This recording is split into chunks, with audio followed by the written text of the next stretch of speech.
dara lu dul dañu fee ñëwoon en fin d'année dernière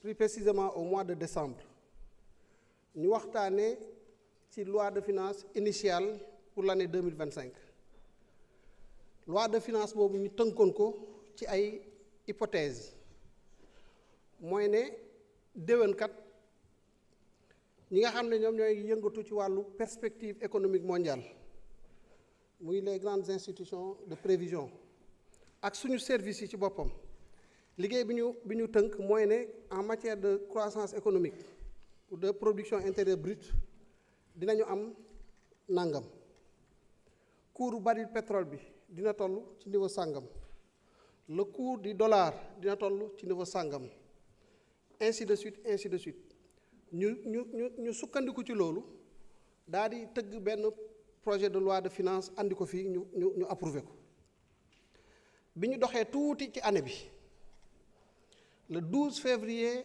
2025 la Cour des comptes publiait le rapport de certification, si on peut le dire ainsi, du premier rapport produit par l'Inspection générale des finances sur la gestion des finances publiques. Ñu fàttali ne liggéey boobu c'était un travail neutre. C'était juste pour respecter les exigences légales qui gouvernent la transparence dans les finances publiques. Donc mu am une loi 2012-22 du 27 décembre 2012 portant code de transparence bu ñu imposer ne en cas de nouvelle mandature le nouveau régime doit auditer la gestion des finances publiques sur une période de 3 mois et ce rapport est déposé à la Cour des comptes pour certification en quelque sorte ñun ñu def liggéey boobu bi ñu koy def amuñu woon benn préjugé wala benn présomption ci lan la résultat yi di nekk bi ñu demee ba mois de août en tant que ministre des Finances et du Budget j'ai eu les premiers retours par rapport à la situation de l'audit man personnellement en tant que ministre des Finances man maa dagg fii un billet avec une partie de mes équipes dem à Washington rencontrer le Fonds monétaire international parce que dafa amoon benn revue bu waroon am entre août et septembre dans le cadre du programme de décaissement que nous avons avec le fonds chaque 6 mois dans le cadre du programme dafa am benn revue boo xam ne équipe bu FMI dañuy ñëw travailler avec les services du gouvernement sous le leadership du ministère des Finances et du Budget suñu acté la revue mu am un décaissement mais bi ma gisee que ne données yi waroon ak li mu waroon a doon ak li ñu communiqué man maa demandé au Fonds monétaire de suspendre la revue bi waroon am parce que les données de base ont évolué. On est revenu septembre, le 26 septembre plus précisément, l'Inspection générale des finances a produit son rapport qui a fait l'objet d'une conférence de presse par le chef du gouvernement, le Premier ministre Ousmane Sonko.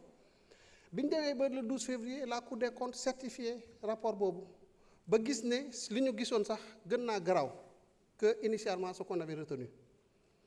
Sur cette base, le 12, le 13, on a tenu une conférence de presse.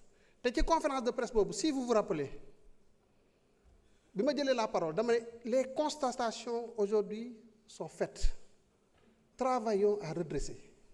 Ne nous attardons même pas sur truc. La situation est déjà suffisamment grave. Donc ñun xam nañu l'importance qu'il y a à faire focus sur le redressement de nos comptes publics. Des fois damay réfléchir personnellement su ma nekkee seul et je me rends compte que la situation est tellement compliquée que finalement c'est comme si da ngay taxaw ci leget yanu ay ndaal ba pare am ñu lay joom ba ma passer par là moo tax en commission ma ne il faut que l'on fasse très attention. Nous sommes dans une situation de précarité budgétaire et financière. Ñu war a jël des responsabilités. La situation n'est pas critique, hein. Elle peut être gérée.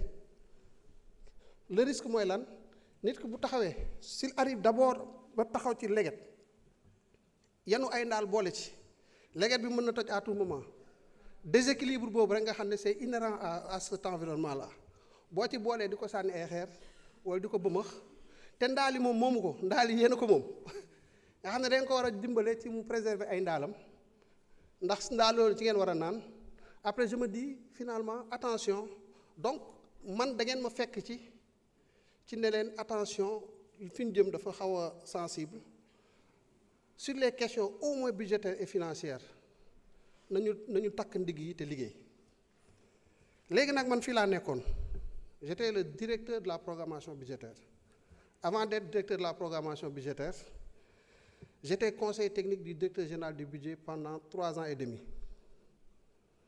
jóge fa nekk conseiller technique du ministre des Finances chargé du suivi des grands projets de l'État pendant 3 ans et demi donc fa jóge nekk coordonnateur du programme avec le Fonds monétaire fa laa jóge ñu jox ma programme direction de la programmation budgétaire.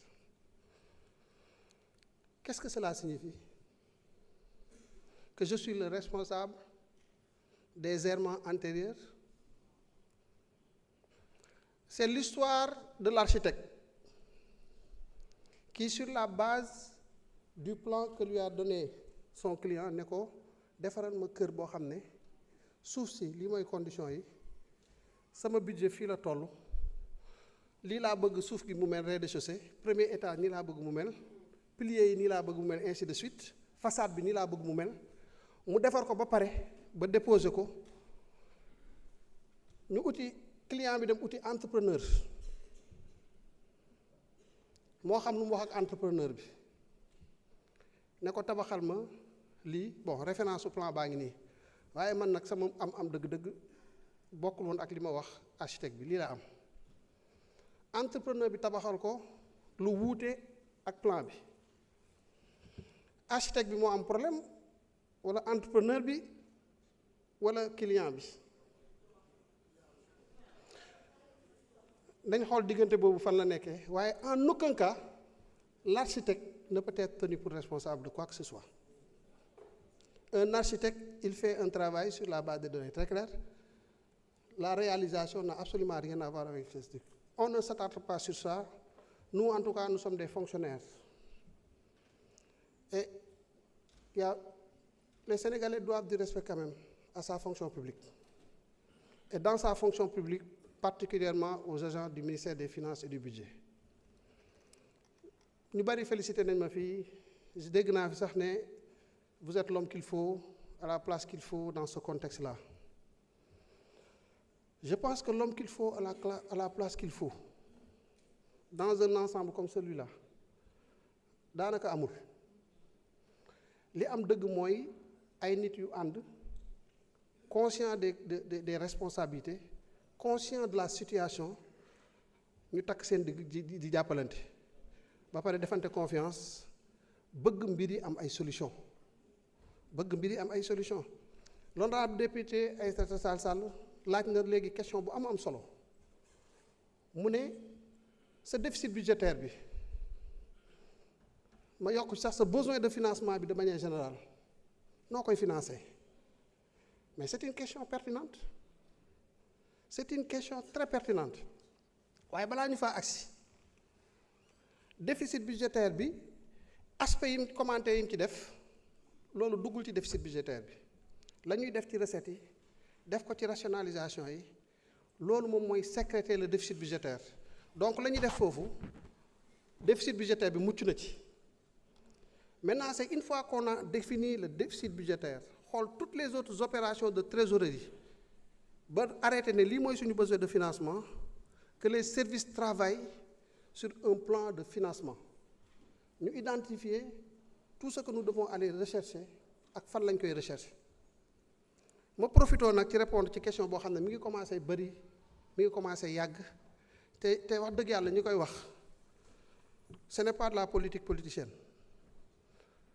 waaye bu ñuy liggéey ku ci wax loo xam ne bokku ci ak respect bu ñu la mën a jox dinañu jël lu nga xam ne bokku ci génne ko ci ba mu set du yebaate du manquer de respect mais c'est rétablir la vérité par respect pour ceux-là qui passent des nuits à faire ce travail-là.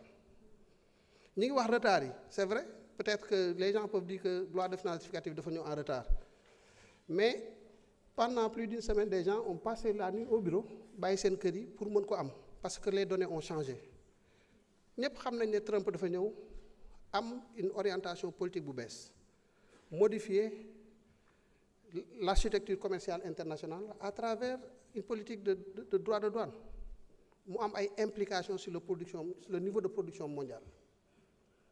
Ñu gis ce qui se passe dans le Moyen-Orient mu am ay implications, des implications importantes sur le dollar, sur le truc, sur la désarticulation des chaînes d'approvisionnement, ainsi de suite.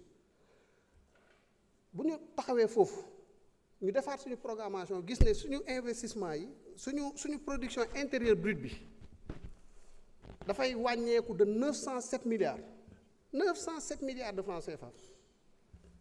ñu ne loolu kat suñ ko boolee ak yeneen facteurs yi accompagner économie bi suñu recettes yi mënatul nekk fi ñu ko xalaatoon.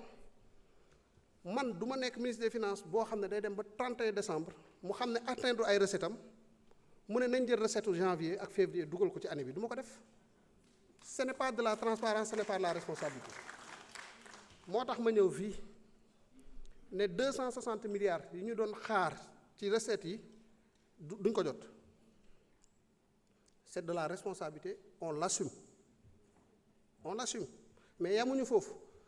Parce que nous nous sommes engagés avec nos partenaires techniques et financiers sur une trajectoire de consolidation budgétaire. Difficulté yaa ngi fii mais difficulté yi bu leen fàtte ne ñi fi nekkoon et c'est une question de régime, c'est pas une question de fonctionnaire, de trucs et autres. C'est une option politique bu nit di jël.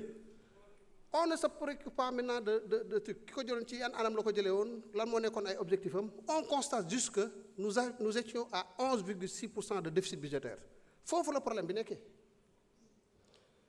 On s'est dit que si on veut bouleverser la tendance, changer complètement de trajectoire, il faut ñu réduire le déficit budgétaire pour amener ko à l'horizon 2027 à 5%. On quitte 11,6%, on fait tous les efforts nécessaires de coupe de dépenses bañ ñuy accuser fii ne da ngeen nekk dans l'austérité. Nous n'étions pas dans l'austérité. Il y a une façon de couper les dépenses. Ça c'est de l'ingénierie budgétaire. Wax dëgg yàlla ñi ma àndal am na lu ñu ci mën nag. ñu def liggéey boobu ramener le déficit budgétaire dès 2025 à 7,08%. Je suis conscient d'une chose, c'est que les partenaires li ma leen jaay pour mu crédible sama trajectoire même su fekkee ne respecté wu ma ko totalement ci ligne blanche bi au moins su ma génnee ligne bi tamit dama war a ñëwaat. Je me suis dit rester au taux de déficit budgétaire de 7% bañ ko génn, c'est ce qui crédibilise ma trajectoire. J'ai demandé au service de rationaliser les dépenses de façon à ce qu'on ne sorte pas de déficit budgétaire de 7%. Loolu moo ñu andi à 7,82%. Malgré le contexte, malgré les difficultés, malgré les manquements sur les recettes, ainsi de suite, malgré l'augmentation de certaines dépenses, sur la dette publique, il faut le dire, la charge des intérêts. 125 milliards. fu mu jógee ci ay dettes yu ñu nëbboon. On se rend compte que ni lii État du Sénégal moo ko leboon mais daf ko war a fay. Intérêts yi, quoique nous sommes dans un processus de gestion active de la dette qui nous a permis de libérer 800 milliards d'espace budgétaire bu ñu ko fàtte. La gestion de la dette publique, gestion active boobu ñu nekk di def nii permettre nañu rien que sur 2025 de libérer de l'espace budgétaire à hauteur de 800 milliards. Léegi nag loolu su amee dañuy redresser mbir yi dañuy dox jëm ci sur la question de la dette vraiment 5000 et quelques milliards de besoins de financement dont les 4000 et quelques milliards relèvent du remboursement de l'amortissement. Loolu du dette bu bees pour ko xam loolu c'est pas de la dette.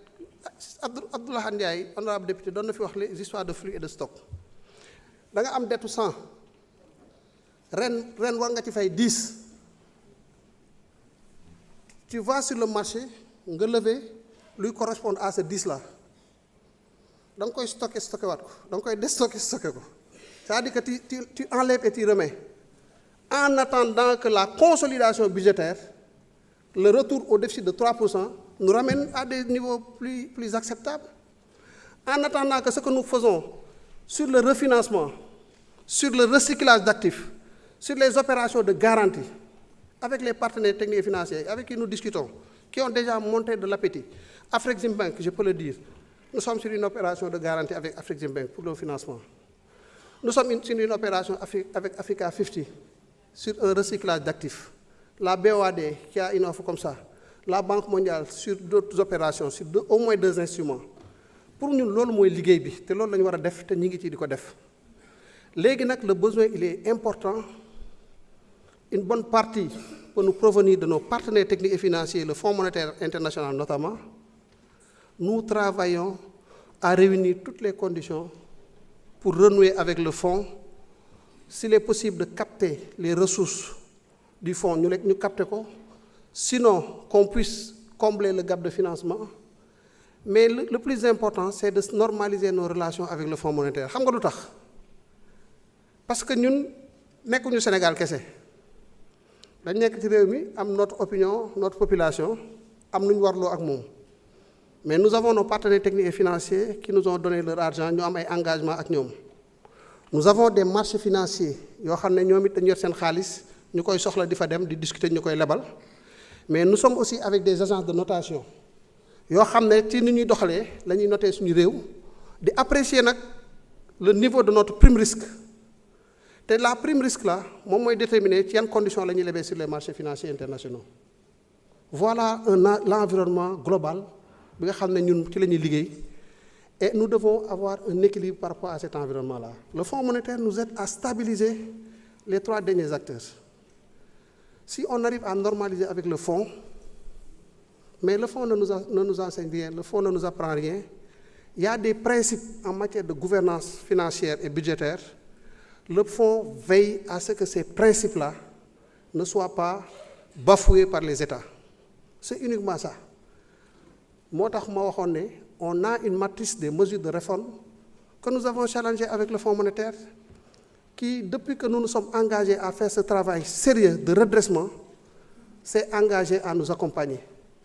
Mais nous accompagner ne signifie pas de la complaisance. Ah non, il y a un travail très sérieux, très rigoureux, très difficile qui se fait avec le Fonds monétaire. Tey bu ñu laajee lii ñu ñafe ko lijjanti ko bu subaa ñu ñaat ñu leneen ñu fekk anticiper nañ ci loolu ainsi de suite. Aujourd'hui, ce que je peux vous assurer, c'est que la situation de la dette du Sénégal a fait l'objet d'un travail très très sérieux, un travail exhaustif pour éviter ñu naan IGF la Cour des comptes la kële la. On est allé prendre un cabinet de renom international. Pour ne pas le citer, c'est le cabinet Mazars. Tey mën nañ la wax suñu dette bancaire locale ñaata la. C'est la dette qui avait fait l'objet d'un emprunt hors circuit budgétaire. Mën nañ la wax la dette de notre secteur public, secteur parapublic ñaata la. Mën nañ la wax la dette du secteur, la dette extérieure ñaata la exactement et comment ces ressources ont été utilisées. Et c'est ça la responsabilité. Et c'était le dernier acte qu'il fallait régler pour éviter que demain ñu dem ba ci biir ñu gisaat ne ndekete ba tey amoon na ay données yu kii woon loolu lu muy andi mooy beneen situation de misreporting avec le Fonds monétaire. Voilà le travail qui est fait. Nous le faisons avec le plus grand sérieux. Defuñ ko pour Massamba wala Mademba mais dañ koy def parce que réew mi moo toll foofu te moo ko laaj. Léegi nag yenn kii yeeg yooyu yenn considération yi je pense pas que mu am solo trop li ma xam daal mooy sujet yi ñu fi abordé yépp mu nekk des sujets de préoccupation. Honorable Thierno Alassane Sall wax na fi sànq sur l'enseignement supérieur mais ci yooyu lañ nekk justement et c'est ce qui rend le travail exaltant en dépit de la difficulté. C'est que yaa ngi am ay jafe-jafe ak yooyu mais malgré tout ça tu fais focus sa kanam. Tu as un agenda national de transformation qu'il faut internaliser. Internaliser, ça, qu'est-ce que ça signifie? Ça signifie que l'agenda national de transformation, c'est une vision globale. Ministère bu nekk, secteur bu nekk, dafa war a internaliser cet agenda-là dans son secteur. Le ministère de la Santé dafa war a am agenda national de transformation dans le secteur de la santé. Éducation, agenda national de transformation dans le secteur de l'éducation. Et ainsi de suite, ainsi de suite. Moo tax le 14 octobre si vous vous rappelez ci lañu def présentation bi à Diamniadio de l'agenda national 14 octobre ci lañ doon déposer la loi de finances à l'Assemblée nationale. Ñun le 14 octobre a été le point de départ de notre travail budgétaire parce que l'Assemblée n'existant plus on s'est dit au lieu que ñuy préparer benn document qui serait rapidement en déphasage mais mettons les bouchées doubles pour le mettre à jour en tenant en compte toutes les nouvelles préoccupations des autorités. Ñu jéem a doxal. Ce premier effort a été fait. L'agenda national de transformation fait aujourd'hui l'objet d'une déclinaison par lettre de politique sectorielle. Lettre de politique sectorielle yooyu pour que li ñu envisager ñu mun ko embarquer, pour que les projets que le nouveau gouvernement veut réaliser ñu mun ko embarquer sur le plan budgétaire, il fallait ñu def la mise à jour de la liste des programmes budgétaires. C'est un travail extrêmement difficile qui est en cours, qui continue. La liste des programmes budgétaires, chaque programme budgétaire doit énoncer ses actions prioritaires, ses actions budgétaires et ses activités budgétaires. C'est un travail qu'il faut faire parce que loolu soo ko deful après problème de mise en œuvre ngay am. Nous avons travaillé à aligner autant que faire se peut en attendant d'arriver à la finalisation de ce travail sérieux qui va déboucher sur la mise à jour des projets annuels de performance et des documents de programmation pluriannuelle des dépenses. Parce que yooyu noonu mooy secrétaire wu après dugg ci budget bi. Le budget vraiment c'est une méthodologie, une méthode, une technique qui permet après au moins quand tu exécutes, si tes objectifs stratégiques sont vraiment alignés à tes actions et activités qui te permettent d'impacter. Et les indicateurs de performance sont ciblés de façon à ce que nous permettent d'absorber et d'avoir de la visibilité sur ce que nous faisons, les engagements que nous prenons, les ambitions que nous nous fixons et le niveau de marche vers ces objectifs-là. Véritablement, voilà le travail qui est en train de se faire. Et la loi de finances rectificative implémente ce travail. Les investissements publics financés sur ressources internes ont baissé, c'est vrai, nous l'assumons. Nous l'assumons, ça a baissé. Lu tax mu baissé junni lañu am junni yi juróom-ñetti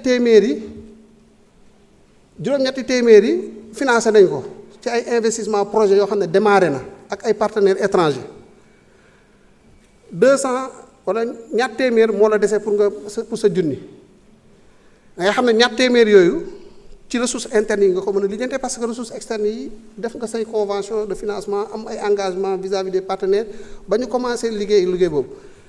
Abdourahmane Sarr, le ministre de l'économie, mon ami, dafa am wax bu muy wax bu am solo mu ne un pont kenn du ko arrêté au 3/4 maanaam pont doo ko liggéey ba mu àgg 3/4 d'exécution nga ne damay taxaw dem defi leneen.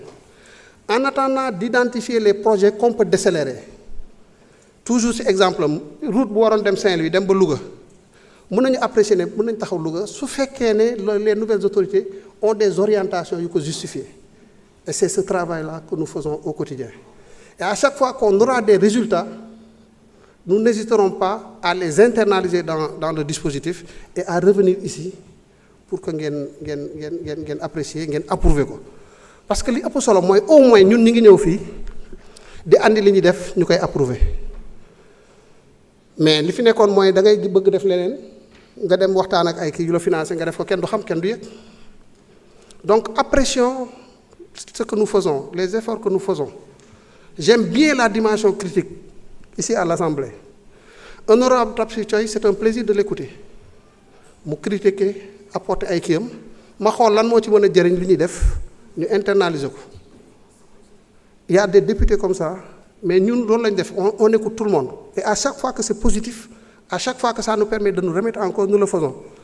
Abdou Mbow ci commission yi, il a rappelé que le fonds intergénérationnel mi ngi woon présidence on l'a transféré yóbbu ko ministère des finances et c'était sur sa demande on l'a fait parce que ça n'altère en rien le travail que nous faisons au contraire ça peut donner plus de lisibilité pour nous mais en procédant à l'ancrage institutionnel au niveau de la présidence de la République loolu c'est une option politique pour dire que les fonds intergénérationnels xëy na bëgg naa dans l'utilisation des ressources pour l'investissement may am une visibilité continue xëy na loolu moo tax ñu defoon ko noonu mais suñu gisee ne on peut le faire au niveau du ministère des finances ba pare di am un monitoring continu et permanent avec l'autorité et que yàqul dara on le fait donc voilà les dispositions critiques oui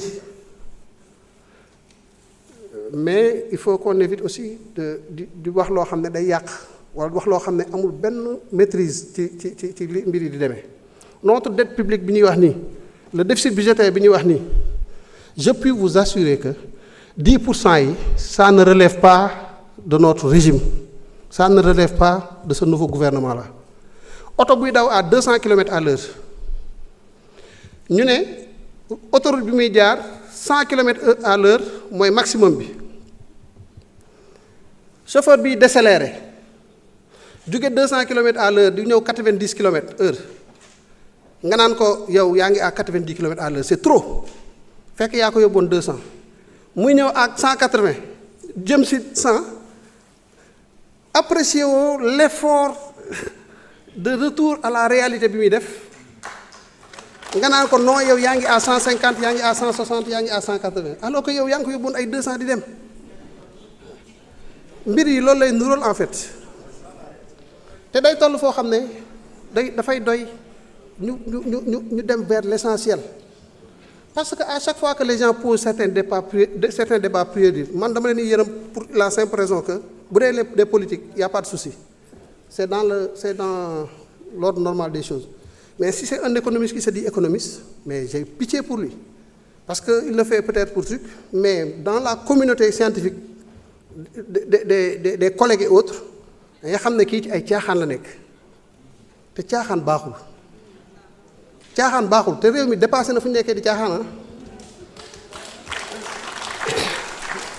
Nous au quotidien, notre travail au quotidien, c'est de faire en sorte que les prochaines cargaisons de pétrole brut soient financées dans le respect des règles. C'est d'avoir les meilleurs coûts d'approvisionnement par rapport à ces produits-là. C'est sur Air Sénégal. Loolu tam beneen problème la gaal gi dafa bënn fu ne ñi ko bënn taxaw di la seetaan ngay fatt ak ngacc ndox mi di génnee pour mën a avancer ñu nekk di wax yu kenn xamul. Air Sénégal situation bi mu nekkee nii fi lañ ko fekk en même temps que nous faisons face aux difficultés nous cherchons à redresser Air Sénégal. Nous cherchons à faire en sorte que les appels de garantie ne soient pas une réalité parce que dafa am impact sur la crédibilité de notre signature. Dette intérieure bi honorable Oumar Sy doon wax effectivement ñuy xool naka la ñuy dans le cadre d'une recapitalisation ñu embarqué ko. On a déjà mis entre avril et maintenant 15,7 milliards dans Air Sénégal et le pays est en difficulté. En ce moment-là Abdoulaye Ndiaye wax na la poste qu'on traîne. Moi aussi, on essaie de le maintenir en vie en attendant nous avons des résultats beaucoup plus probants sur tout le travail que nous faisons par ailleurs. En ce moment-là, les universités ont budgétisé sur 7-8 mois les salaires. Après, tu t'efforces à faire le complément parce que c'est très sensible. Les étudiants, les bourses d'études, des fois, ce n'est pas normal. Des fois, les choses ne sont pas du tout ce qu'elles devraient être. Mais on a la responsabilité d'assumer de façon à traverser la période sensible et après de voir comment mettre de l'ordre. En ce moment-là, les hôpitaux, ils ont des difficultés à faire face. Ce sont les problèmes que nous avons trouvés. Si vous avez une fuite d'eau, sa facture est 1 million et quelques alors que 100 000 francs nga fay. Da ngay nekk ci yow xool fan la kii nekk fan la bën nekk nga fàtt ko tout en faisant en sorte que quand même kër gi di am approvisionnement bu correct bu normal ngay dem progressivement bu mën a kii. Vous pouvez. J'ai fait l'option de répondre de cette façon parce que j'ai fait l'option de répondre de la sorte parce qu'il y a eu 36 ou 37 intervenants. Mais nous ne réservons ça 1 minute à toutes les interventions. Mais ce que nous faisons d'habitude, c'est qu'à chaque fois qu'il y a des interpellations, nous préparons un document qui revient sur toutes les interpellations, député par député, consigné ko, après partagé ko avec la commission des finances. Su boobaa même day nekk benn genre viatique pour accompagner le député. À chaque fois, on retourner ce qu'on avait dit par rapport à telle ou telle autre réponse. Et nous avons parce que nous finissons à partir du moment où, en tout cas, la vision de l'autorité est claire, le cap est arrêté. Arbitrage maintenant, cette loi de finances rectificative a fait l'objet de 2 semaines d'arbitrage. 2 semaines.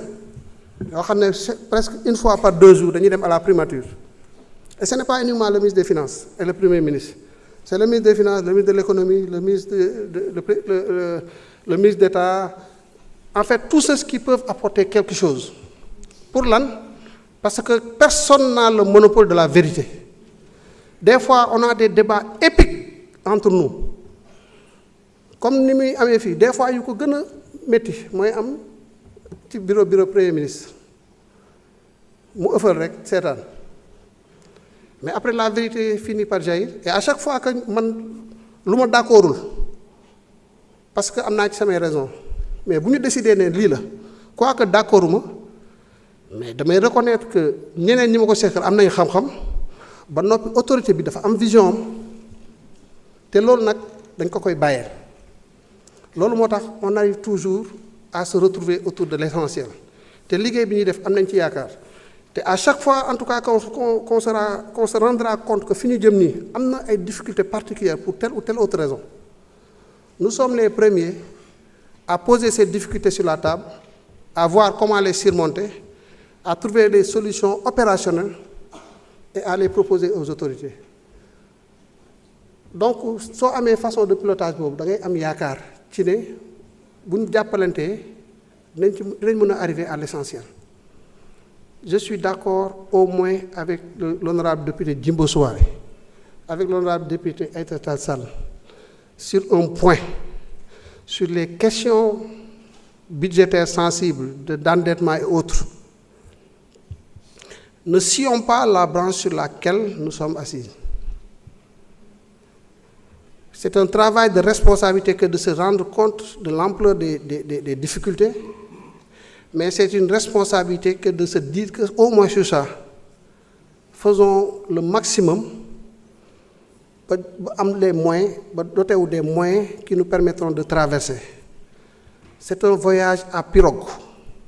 Amul escale ci diggante bi maanaam tukki gaal la lu bëgg-bëgg boo mën di am da ngay xaar ba àgg léeg-léeg yenn kii lu mën a opposition yu mën a am nañu xaar ba àgg ca kee ba bu ñu wàccee nag après ñu lijjanti suñu besoin. En tout cas c'est vraiment un appel de truc pour rejoindre ceux qui l'ont dit mais loolu ça n'exclut pas que ñu def le travail de transparence bi ñu war a def d'audit bi ñu war a def pas pour incriminer telle ou telle autre personne mais pour nous rendre compte de l'exactitude de la situation. Xam nga lu gën a bon ci finance publique de ci gestion de manière générale mooy nga am looy nëbb bis boo duggee ci nëbb ay affaires sa coono commencé na parce que tu es obligé d'avoir un double monitoring li feeñ da ngay xool noo koy gérer waaye li nëbb mooy nekk sa problème te loolu daf lay gën a suuxal léegi pour génn ci loolu am un monitoring unique cohérent par rapport à la situation réelle du pays da ngay def sa diagnostic là waxtaan ceeg say partenaires lu mun di coûter nga ñafe ko nag parce que bi ñu def exercice bi on savait que y avait un risque de remboursement dans les 30 jours de 800 milliards de francs avec les partenaires te yamul foofu parce que quand le fonds décide de dire que tu rembourses yeneen partenaires yi la lebal sur la base de la confiance bi ñu am sur le fonds yépp mën nañ demander nga rembourser mu nekk une cascade de remboursement mais da nga koy def et tu essaies de te donner les moyens parce que boo ko deful ñoom ñu gis ko ça devient plus grave. Considérez que dans l'histoire du FMI musuñu am situation de misreporting bu toll fi mu toll. Le Sénégal est un cas emblématique. Ce n'est pas facile pour nous, ce n'est pas facile certainement pour le fonds, ce n'est pas facile pour personne.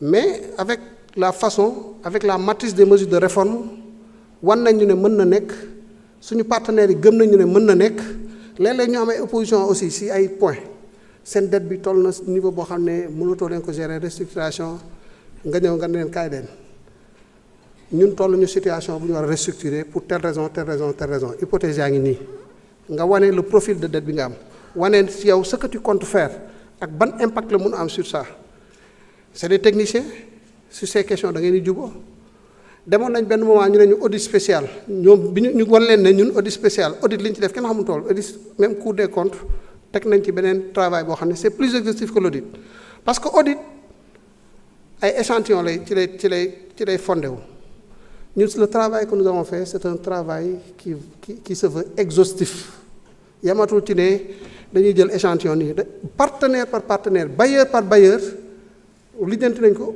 waxtaan ak moom xool li ñu lebal lan la ci jot a fay demander la nga confirmer les soldes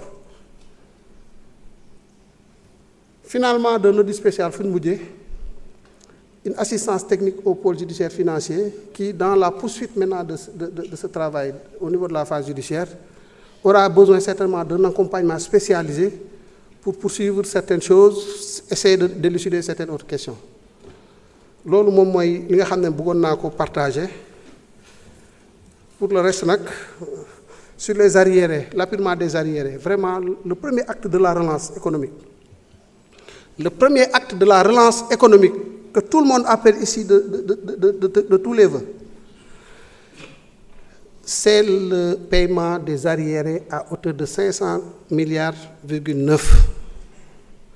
ce montant n'est pas fortuit. C'est 105 milliards, 103 milliards, 105 milliards pour les BTP. C'est 146 milliards d'arriérés dans le secteur de l'énergie, mais c'est 249,5 milliards d'investissements sur ressources extérieures. Donc, ne voyez pas aussi uniquement le montant des investissements financiers sur ressources internes, budget. Les opérations de trésorerie, vous réalisez, c'est une injection de liquidité dans l'économie qui va apporter un peu plus de confiance, qui va apporter de la relance à travers l'effet multiplicateur, parce que la demande intérieure est augmentée. Et ce sont toutes ces mesures qui constituent véritablement le renforcement de l'activité économique. Et quand l'activité marche, les recettes vont être au rendez-vous. Donc, je vais conclure sur une chose, parce qu'on parle beaucoup de déficit budgétaire. Un déficit budgétaire, économiquement, n'est pas problématique. Ça, il faut que les gens le sachent. Déficit budgétaire, c'est un indicateur important pour permettre à ce que le régime ne dérape pas, que nous dem ci n'importe quoi, pour qu'on ne vive pas au-dessus de nos moyens. Mais un déficit budgétaire peut relancer une machine économique. C'est toutes les théories keynésiennes et autres là sur la croissance économique. Pays bu nekkee dans une zone monétaire nga xam ne sa politique monétaire daf ci renoncer au profit d'une instance comme la BCEAO qui a un ancrage sous-régional. Tu renonces à ta politique monétaire. Tu n'as finalement que la politique budgétaire pour impacter et faire de l'économie. Politique budgétaire bobu, la synthèse des instruments, c'est le déficit budgétaire. Parce que le déficit budgétaire a deux sous-dimensions. La politique fiscale, comment modeler notre fiscalité de façon à impacter notre économie, ou comment agir sur nos dépenses publiques de façon à rester dans les limites normales qui nous permettent de tenir. Ce déficit budgétaire, c'est le seul instrument que nous avons. Si nous réussissons à atteindre la consolidation budgétaire en 2027 et que nous réussissons le pari sur l'agenda national de transformation avec le portefeuille de projets pertinents, nous avons les actions et les activités pertinentes pour atteindre ces objectifs-là. Tu pourras te permettre des fois de creuser un déficit. Étant entendu que le déficit te permet de relancer ta croissance économique, donc ton PIB, et après d'impacter sur tes recettes. Et finalement, tu as un cercle vertueux. Ce n'est pas facile, hein? Mais on peut y arriver.